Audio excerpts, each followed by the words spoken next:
Sa ngalan ng Poong Jesus, lahat ay maninigluhod sa langit at sansinuko sa ginawa niya'y pagsakop upang itampok ng Diyos.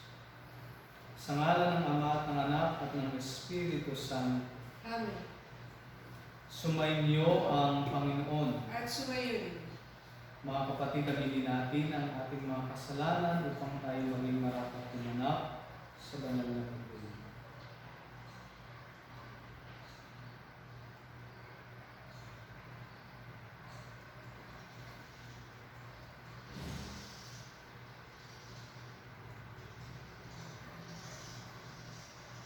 Dasalin natin, inaamin ko sa makapangyarihang Diyos at sa inyong mga kapatid na lubha kong nagkasala sa isip, sa salita at sa gawa at sa aking pagkukulang.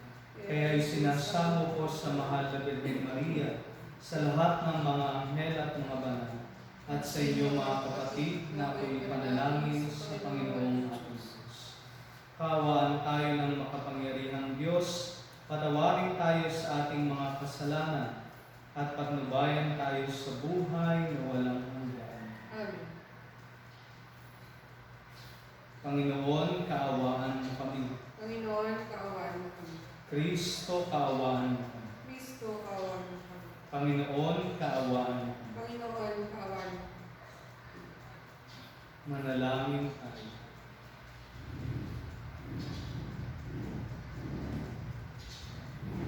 Ama naming makapangyarihan, niloob mo ang iyong anak ay mabayubay sa krus para sa aming lahat, upang ang paniniil ng kalaban ay kanyang mabigyang wakas. Ipagkaloob mong amin nawang makamtan ang pagpapalang kaloob ng muli niyang pagkabuhay, bilang tagapamagitan kasama ng Espiritu Santo, magpas sa walang hanggan. Amen.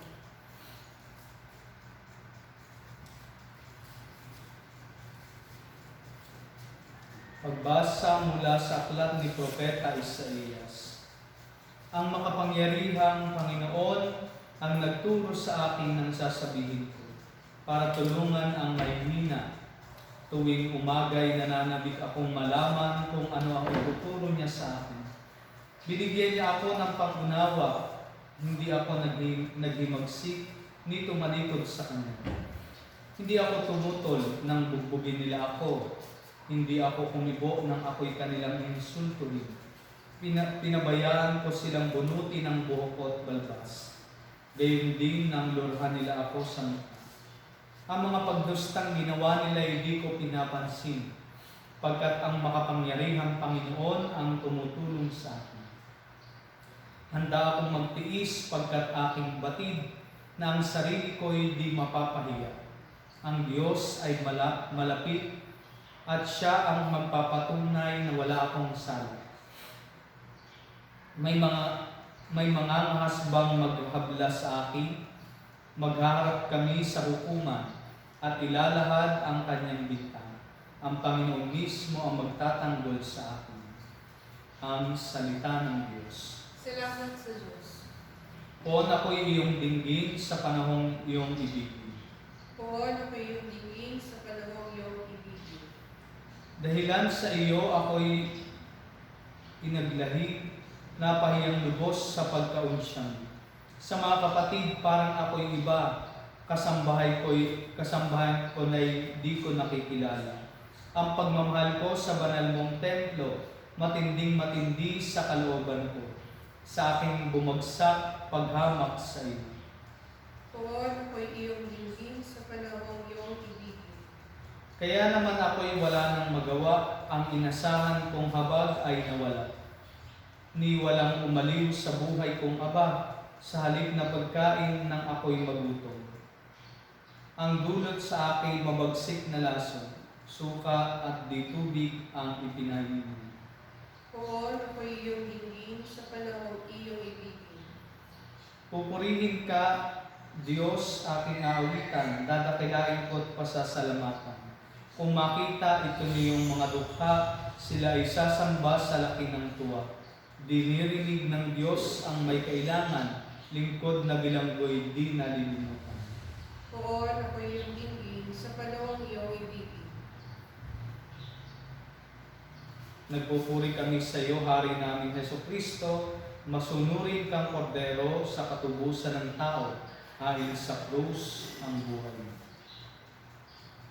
Sumainyo ang Panginoon, At sumayo rin. ang mabuting balita ng Panginoon ayon kay San Mateo. Papuri sa iyo, Panginoon. Si Judas Iscariote, isa sa 12, ay nagpakita sa mga punong saserdote. Ano po ang ibibigay ninyo sa akin kung tutulungan ko kayong madakip si Jesus? Tanong niya. Noon din ay binilangan nila siya ng 30 salaping tila. Mula noon humanap na si Judas ng pagkakataon upang maipagkanulo si Jesus. Dumating ang unang araw ng kapistahan ng tinapay na walang lebadura. Lumapit kay Jesus ang mga alagad at nagtanong, "Saan po ninyo ibig na ipaghanda namin kayo ng hapunang Pampaskwa?" Sumagot siya, "Pumunta kayo sa lungsod at hanapin niyo ang taong ito. Sabihin sa kanyang ganito, ang ipinasasabi ng guro. Malapit na ang aking oras, ako at ang mga alagad ko'y sa bahay mo kakain ng hapunang Pampaskwa." Sinunod ng mga alagad ang utos ni Jesus at inihanda nila ang hapunang Pampaskwa. Nang gabing iyon, dumulog sa hapag si Jesus kasama ang 12 alagad. Samantalang sila'y kumakain, nausap si Jesus, "Sinasabi ko, isa sa inyo ang magkakanulo sa akin." Nanlumo ang mga alagad at isa't isa'y nagtanong sa kanya, "Ako po ba, Panginoon?" Sumagot siya, "Ang kasabay kong sumausaw sa mangkok ang siyang magkakanulo sa akin. Papanaw ang anak ng tao ayon sa nasusulat. Ngunit sa aba ng magkakanulo sa kanya, mabuti pang hindi na ipinanganak ang taong iyon." Si Judas na magkakanulo sa kanya ay nagtanong din, "Guro, ako po ba?" Sumagot si Jesus, "Ikaw na ang nagsabi." Ang mabuting balita ng Panginoon. Pinupuri ka namin, Panginoong Jesucristo.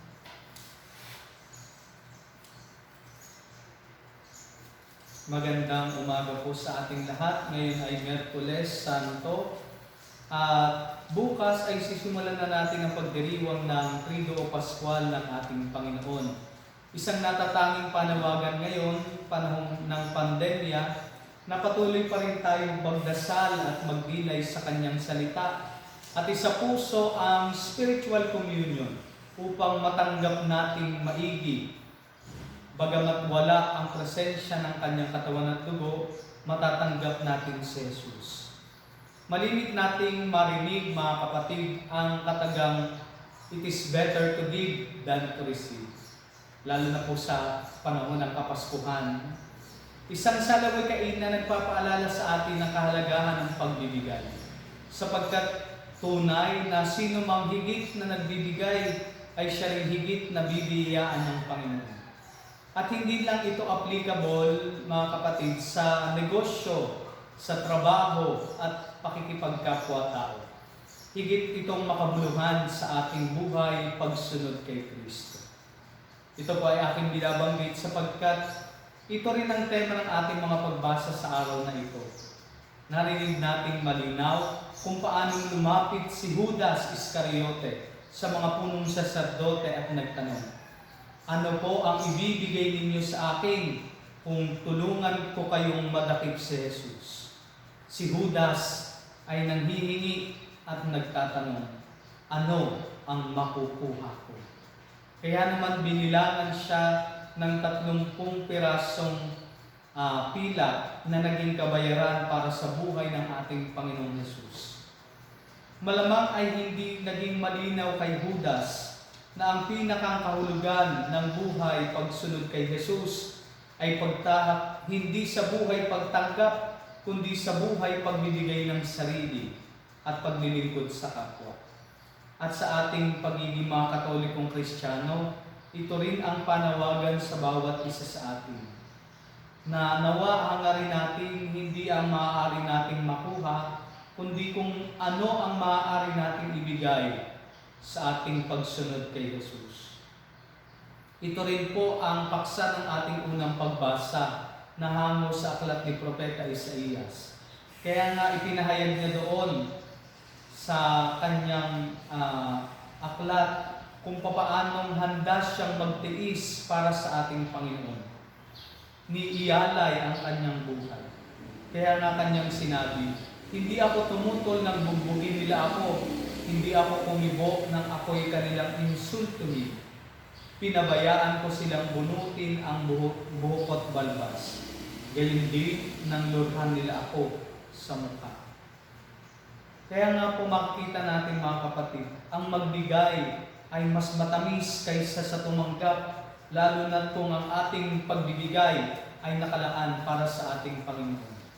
Ngayon pong panahon ng pandemya at habang tayo ay nasa kanya-kanya nating tahanan dahil sa quarantine, inaanyayahan din tayo ni Jesus. Ano ang maibibigay mo para sa ikalalago ng iyong pananampalataya? Ano ang maibibigay mo sa simbahan sa halip na asahan ang iyong makukuha dito? Ito ay panahon kung saan ipinapaunawa sa ating mga mananampalataya ang kahulugan at kahalagahan ng church at home. Sa patnubay ng mga magulang sa kanilang mga anak, ang bawat tahanan ay nagiging mga mumunting simbahan kung saan tunay na nararamdaman at nakakaugnay si Jesus. Kaya nga hingin natin ang biyaya ng Panginoon upang patuloy tayong makapaglingkod sa Kanya at sa ating kapwa sa pamagitan ng pagbibigay. Alam niyo po mga kapatid, sa ating pananatili, sa ating mga tahanan ay nakapagbibigay tayo ng kaligtasan. Hindi lamang sa ating sariling pamilya, kundi pati na rin sa ating kapwa mananampalataya. Kaya nga po patuloy ang ating panawagan sa mga mahal na araw at gayon din sa panahon ito ng quarantine. Sa bawat mananampalataya sa ating bayan ng Paite, let us stay at home and let us build the church at our homes. Pagkalangin po tayo.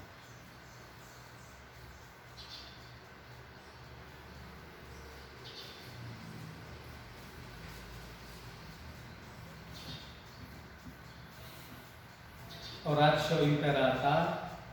Diyos Ama namin, lumalapit kami sa iyo para sa aming kahilingan na kami ay iyong proteksyonan laban sa COVID-19 na kumikil na ng maraming buhay at nakaapekto na sa sangkatauhan. Nananalangin kami para sa iyong biyaya, para sa mga taong inatasan na pag-aralan ng kalikasan at ang sanhi ng virus na ito. Gayon din upang mapahinto ang patuloy nitong paglaganap.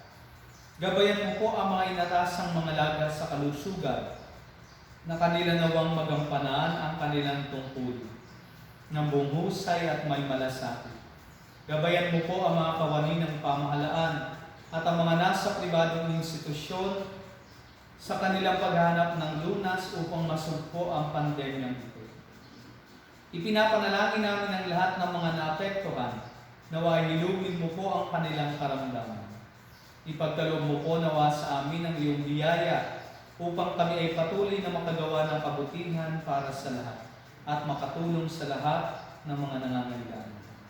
Ipinapanalangin po namin ito sa pamagitan ng aming Panginoong Hesukristo, iyong anak, na nabubuhay at naghahari kasama ng Espiritu Santo, magpasawalang hanggan. Amen. Maria, aming ina at tulong ng mga Kristiyano, Panalangin mo kami. San Rafael, Arcangel, Panalangin mo kami.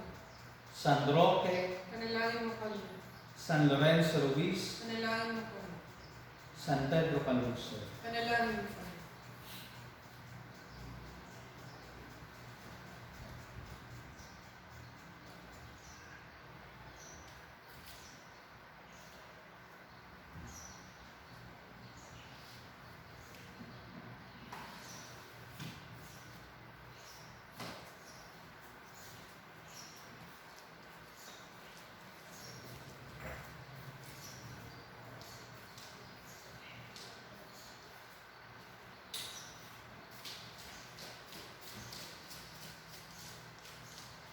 Kapuri-puri ka, Diyos sa mga lumikha sa sanlibutan, sa iyong kagandahang loob. Narito ang aming maiaalay mula sa lupa at bunga ng aming paggawa, ang tinapay na ito para maging pagkain ng bibigay ko.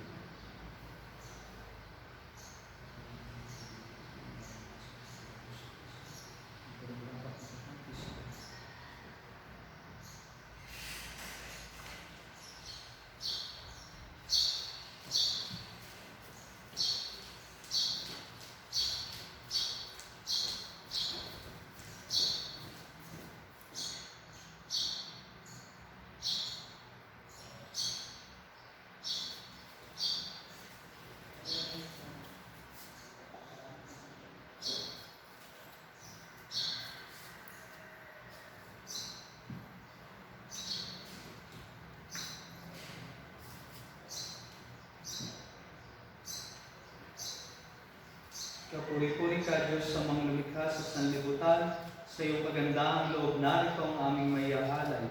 Mula sa katas ng ubas at bunga ng aming paggawa, ang alak na ito para maging inuming nagbibigay ng iyong Espiritu. Kapuri-puri ang pumalik kapahan niyo ng kailan.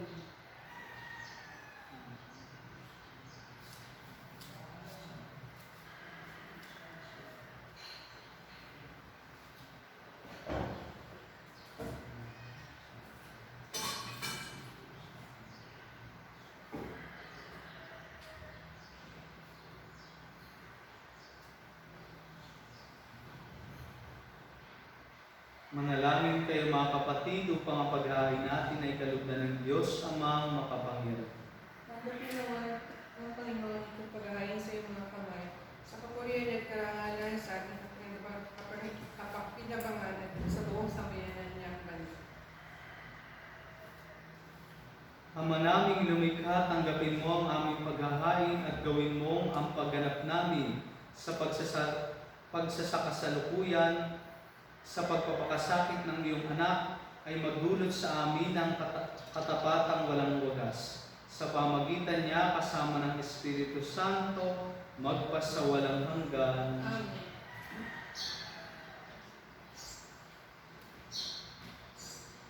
Sumainyo ang Panginoon. Sumayon. Itaas sa Diyos ang inyong puso at diwa. Tinaas na namin sa Panginoon. Pasalamatan natin ang Panginoong ating Diyos. Marapat na siya ay pasalamat. Ama naming makapangyarihan, tunay ng marapat na ikaw ay aming pasalamatan sa pamagitan ni Jesucristo na aming Panginoon. Nababanahagan na namin ang pagdiriwang ng kanyang pagpapakasakit at pagkabuhay. Malulubig na ang dating pagsuway sa pag-ako sa kanyang kusang loob at nakatapatan. At magaganap na ang pag-alala sa aming pag-alib sa iyong tinubos ng kamay. Kaya kaisa ng mga anghel na nagsisiawit ng papuri sa iyo nang walang humpay sa kalangitan, kami nagbubunyi sa iyong kadakilaan. Santo, Santo, Santo, Panginoon Diyos sa mga po, napupuno ang langit at lupa ng kadakilaan mo. Usana sa kay kaasan. Pinagpalang at maririto sa ngalan ng Panginoon, usana sa kay kaasan. Ama naming banal, ikaw ang bukal ng tanang kabanalan. Kaya sa pamagitan ng iyong Espiritu, gawin mong banal ang mga kaloob na ito upang para sa amin maging katawan at dugo ng aming Panginoong Jesucristo. Bago niya pinagtiis ang kusang loob na maging handog, hinawakan niya ang tinapay. Pinasalamatan kaniya, pinaghati-hati niya iyon, iniabot sa kanyang mga alagad at sinabi, tanggapin ninyong lahat ito at kanin. Ito ang aking katawan ay handog para sa inyo.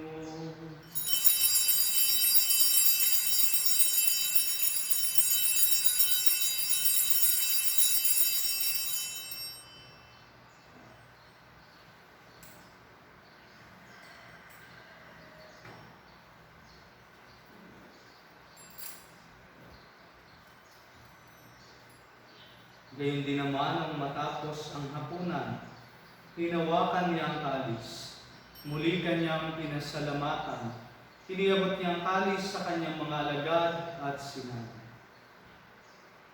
Tanggapin ninyong lahat ito at inumin.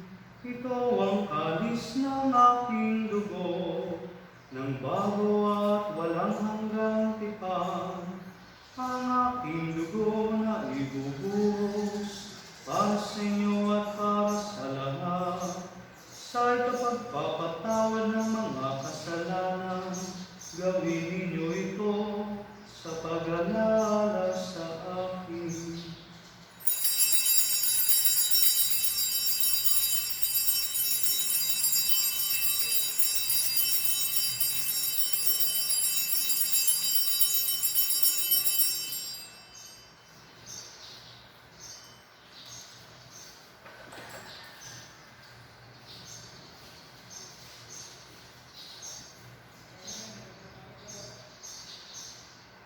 Ipagbunyin natin ang misteryo ng pananampalataya. Si Kristo'y namatay, si Kristo'y nabuhay, si Kristo'y babalik sa wakas ng panahon. Ama, ginagawa namin ngayon ang pag-alala sa pagkamatay at muling pagkabuhay ng iyong anak. Kaya iniaalay namin sa iyo ang tinapay na nagbibigay buhay at ang kalis na nagkakaloob ng kaligtasan. Kami nagpapasalamat dahil kami ay iyong minarapat na tumayo sa harap mo para maglingkod sa iyo. Isinasamo namin kami magsasalo-salo sa katawan at dugo ni Kristo ay mabuklod sa pagkakaisa sa pamagitan ng Espiritu Santo. Ama, lingapin mo ang iyong simbaang laganap sa buong daigdig. Puspusin mo kami sa pag-ibig. Kaysa ni Francisco na aming Papa, ni Buenaventura na aming Obispo at ng Tanang Kaparihan. Alalahanin mo rin ang mga kapatid naming naimlay na may pag-asang sila'y muling mabubuhay, gayon din ang lahat ng mga pumahay.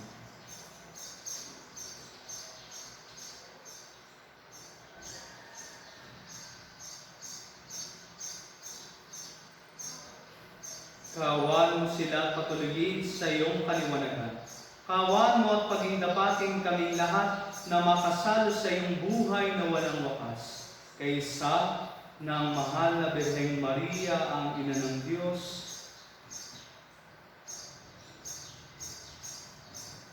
kaysa ni San Jose ang kanyang kalinis-linis ang esposo, kaysa ng mga apostol, ni San Santiago na ating patron at ng lahat ng mga banal, na namuhay dito sa daigdig ng kalugod-lugod sa iyo.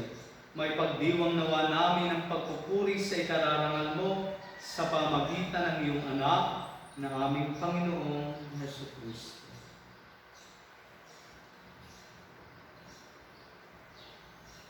Sa pamagitan ni Kristo, kasama niya at sa Kanya, ang lahat ng parangal at papuri ay sa iyo, Diyos amang makapangyarihan, kasama ng Espiritu Santo, magpasawalang hanggan. Amen.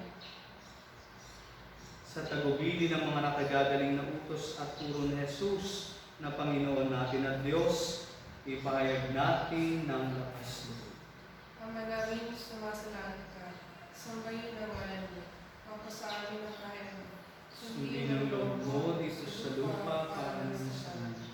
Bigyan mo kami ngayon ang aming kakanin sa araw-araw at patawarin mo kami sa aming mga sala, para ng pagpapatawad namin sa mga nagkakasala sa amin. At huwag mo kami ipahimbulin sa tukso at iadya mo kami sa amin.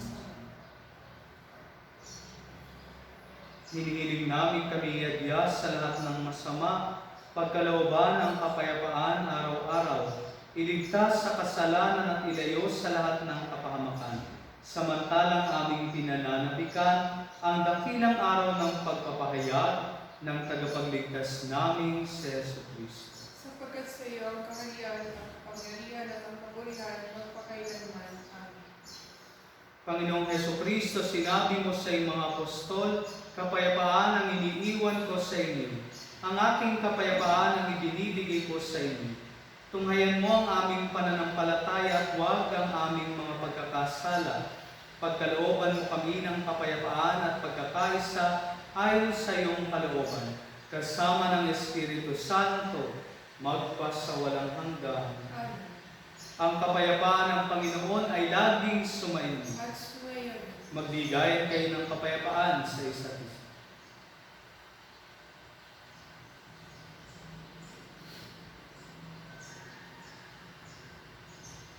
Kordero ng Diyos na nagaling sa mga kasalanan ng sanlibutan, maawa ka sa amin.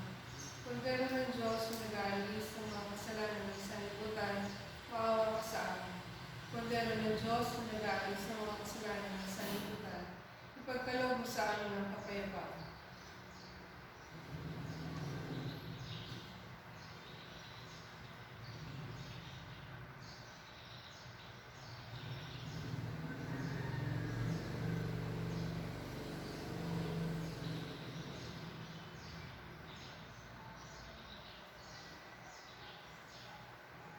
Ito ang kordero ng Diyos, ito ang nag-aalis ng mga kasalanan ng sanlibutan.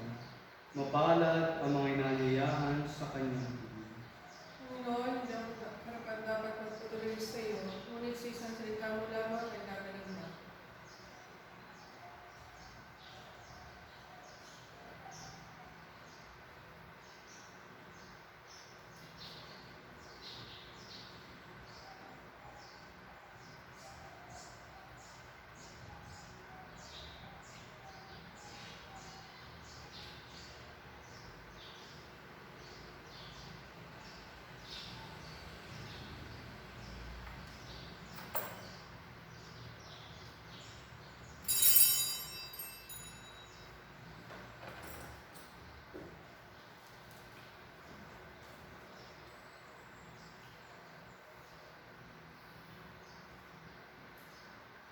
Anak ng tao ay dumating, paglilingkod ang layunin, hindi para mangalipin, kundi upang maihain ang kanyang buhay sa atin.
Manalangin tayo.